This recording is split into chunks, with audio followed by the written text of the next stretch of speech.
तो चलिए आज हम महाकवि सूरदास की दुनिया में एक सफर पर निकलते हैं। हम उनके कुछ सबसे जाने माने पदों को देखेंगे और ये समझने की कोशिश करेंगे कि उनकी भक्ति और कविता में ऐसा क्या जादू है जो आज भी हमारे दिलों को छू जाता है। चलिए एक नज़र डालते हैं कि आज हम क्या क्या जानने वाले हैं। सबसे पहले हम कवि सूरदास के बारे में थोड़ी बात करेंगे। उसके बाद हम उनके दो बहुत ही खूबसूरत पदों को समझेंगे, उनका विश्लेषण करेंगे और आखिर में हम ये देखेंगे कि सूरदास की काव्य प्रतिभा का असली सार क्या है। तो चलिए शुरू करते हैं हमारे पहले सेक्शन से।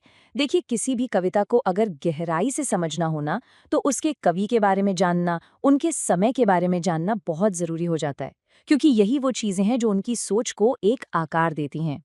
सूरदास 15वीं और 16वीं शताब्दी के कवि थे। जरा सोचिए, उनका जन्म हुआ था 1478 ईस्वी के आसपास।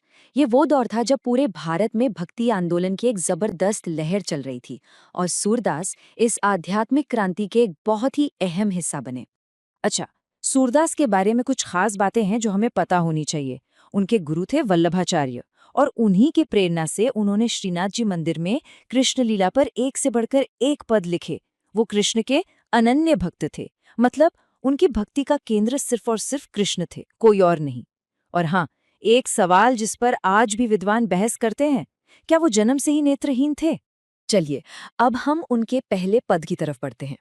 ये पद कृष्ण के लिए उनकी अटूट अनवेवरिंग डिवोशन को दिखाता है। और ये सिर्फ एक कविता नहीं है, बल्कि बड़े ही सुंदर मेटाफोर्स के जरिए दिया गया एक दार्शनिक तर्क है कि क्यों उनकी भक्ति इतनी अडिग है। पद की शुरुआत ही इस गहरी लाइन से होती है, मेरो मन अनत कहाँ सुख पावे, यानी मेरे मन को कहीं और सुख मिल ही कैसे सकता है। ये एक सवाल भी है और एक तरह की घोषणा भी। यहाँ सूरदास एक बहुत ही सीधा और गहरा सवाल कर रहे हैं। वो कह रहे हैं कि भाई, भगवान कृष्ण के सिवा मेरे मन को कहीं और चैन या सुकून मिल ही नहीं सकता। यही इस पद का, कह सकते हैं, सेंट्रल आइडिया है जिस पर पूरी कविता खड़ी है। और अपनी इसी बात को समझाने के लिए वो एक कमाल का उदाहरण देते हैं, जैसे उड़ी जहाज को पंछी फिर जहाज पर आवे। जरा सोचिए, इसका क्या मतलब हो सकता है।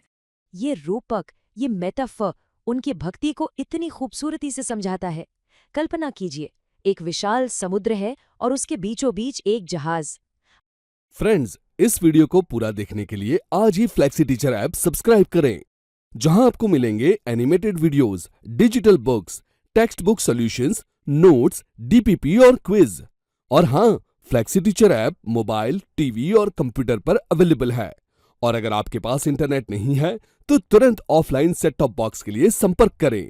Flexi teacher, the one you needed.